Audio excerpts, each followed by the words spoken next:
Run, ever run, ever run, run, run. Run for your life, the boy carries a gun. It went tick, tick, boom. It went tick, tick, boom. It went tick, tick, boom. It went tick, tick, tick, tick, tick, tick, tick, tick, boom.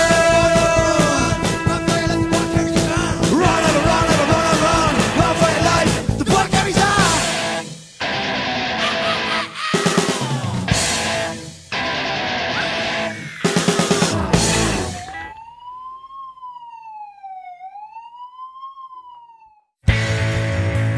Have you noticed how much petrol costs these days?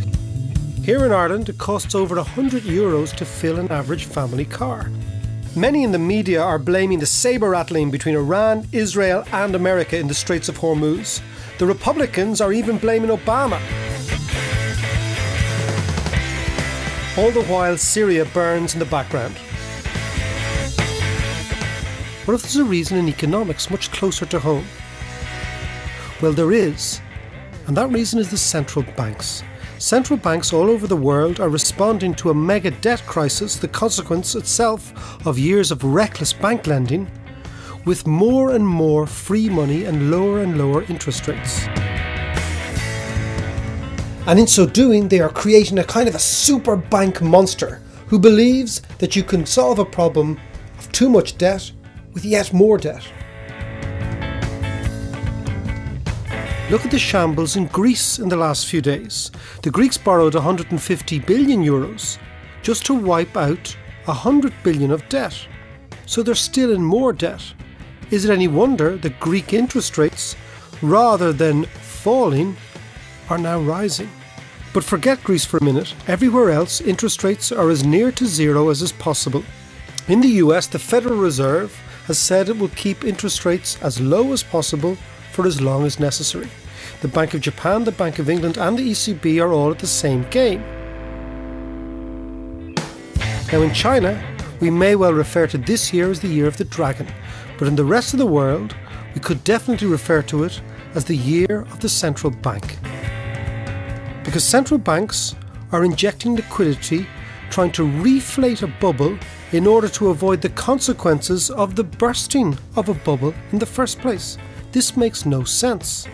It'll only push the crash out a few more years, and when the next crash comes, it's going to be bigger and more devastating. Now let's just get a handle, as average citizens, on how much money is being printed in our name. In the last 3.5 years, Britain, Europe, Japan and the US have pumped $8.7 trillion into the banking system to save the banks.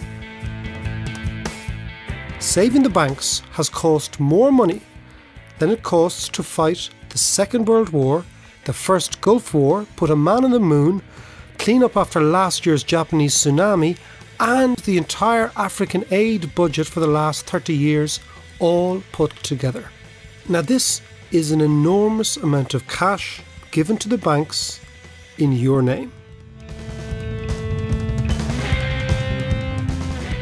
Now obviously, with all this money sloshing around the world, the price of other assets are rising because there's simply so much cash looking for a new home. For example, why would anybody in the markets hold on to something that has been printed every day like cash when you can buy with it something that's actually running out like oil? The basic rule of supply and demand is pushing the price of oil through the roof, and you are feeling this at the pump. Same is happening in the gold market. But here's the rub. What goes in must ultimately come out at some stage.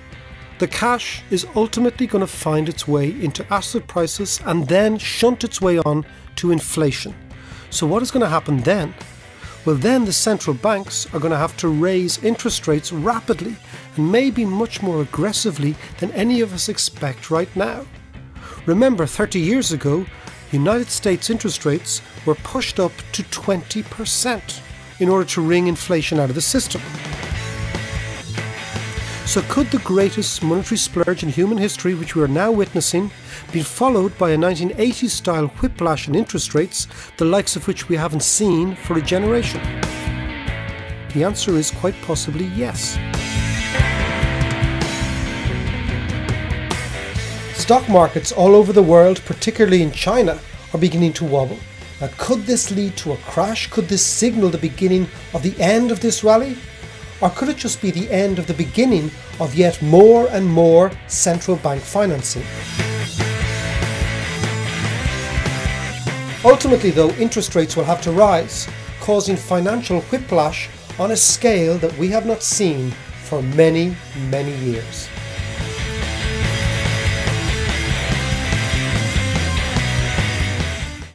Run, run, run, run, run, run, run for your life, the boy carries a gun.